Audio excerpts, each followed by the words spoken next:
Assalamualaikum warahmatullahi wabarakatuh. Kami dari kelompok 6 ingin mempresentasikan hasil diskusi kami tentang pasar monopoli yang terdiri dari saya, Delima Fitriani, NPM 2013031023 selaku moderator.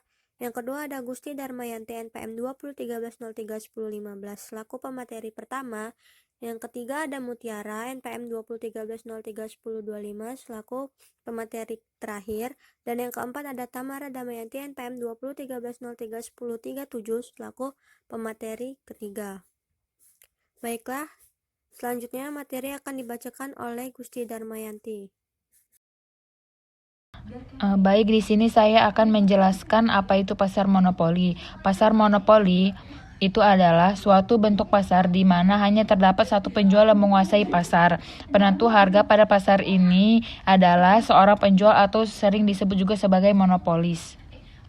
Konsep pasar monopoli. Monopoli timbul akibat adanya praktek monopoli, yaitu pemusatan kekuatan ekonomi oleh satu pelaku usaha atau penjual yang mengakibatkan dikuasainya produksi dan atau pemasaran atas barang dan jasa tertentu, sehingga menimbulkan persaingan usaha tidak sehat dan dapat merugikan kepentingan umum.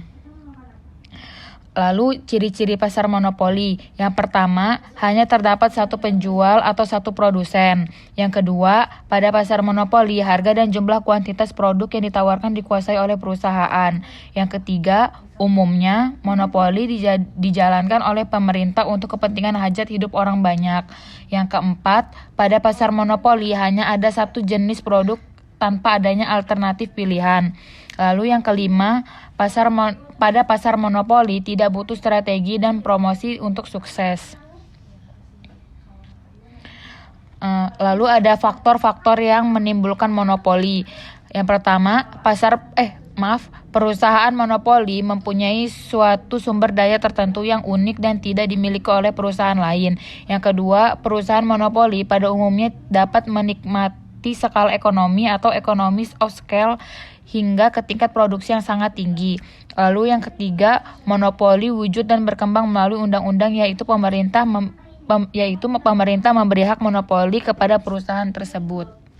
Baik, terima kasih kepada Gusti Darmayanti atas penyampaian materinya. Selanjutnya, materi akan disampaikan oleh saya sendiri. Dampak positif pasar monopoli. Yang pertama ada biaya produksi lebih murah daripada di firma pasar persaingan sempurna dan produksi lebih besar. Yang kedua, mutu barang semakin meningkat dan harga barang semakin murah. Yang ketiga, kesejahteraan masyarakat dapat ditingkatkan apabila monopoli dapat terus menghasilkan barang yang lebih murah dan bermutu. Dampak negatif pasar monopoli. Yang pertama, harga barang lebih mahal dan tingkat produksi lebih rendah di pasar persaingan sempurna. Yang kedua, barang yang dihasilkan tidak banyak mengalami perubahan. Dan yang ketiga, kesejahteraan masyarakat lebih buruk. Contoh perusahaan yang beroperasi di pasar monopoli. Yang pertama adalah PLN, yaitu Badan Usaha Milik Negara atau BUMN yang mengurus segala aspek kelistrikan di Indonesia. Yang kedua ada Pertamina, adalah sebuah BUMN yang bertugas mengelola penambangan minyak dan gas bumi di Indonesia.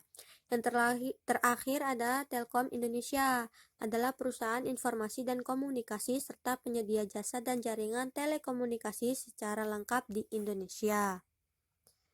Baik, materi selanjutnya akan disampaikan oleh Saudari Tamara. Kepada Saudari Tamara, saya persilahkan. Baik, terima kasih kepada moderator. Selanjutnya saya akan membacakan materi diskriminasi harga. Adalah suatu cara yang dilakukan oleh seseorang monopolis dalam menjual barang yang sama dengan tingkat harga yang berbeda-beda pada saat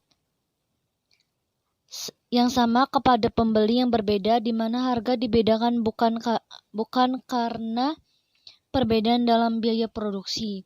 Syarat-syarat agar seseorang dapat melakukan diskriminasi harga. 1. Pasar benar-benar terpisah. Monopolis harus dapat membagi pasar ke dalam 2 atau lebih kelompok pembeli yang masing-masing fungsi permintaannya memiliki elastisitas yang berbeda-beda. Penjual harus mempunyai kemampuan untuk menaikkan harga tanpa kehilangan seluruh konsumen. Macam-macam diskriminasi harga. 1. Diskriminasi harga derajat 1 terjadi apabila monopolis dapat menjual produknya kepada konsumen pada tingkat harga maksimum sesuai dengan kesanggupan konsumen untuk membayarnya. 2. Diskriminasi harga derajat 2.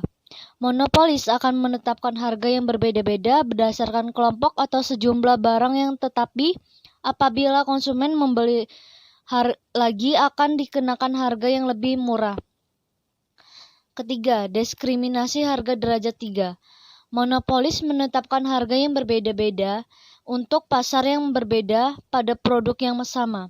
Sekian presentasi dari saya. Selanjutnya saya kembalikan ke moderator. Terima kasih.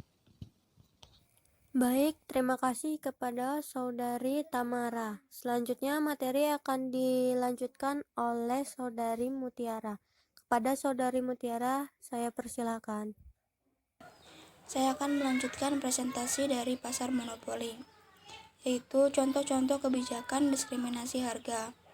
Yang pertama ada kebijakan diskriminasi harga oleh perusahaan monopoli pemerintah.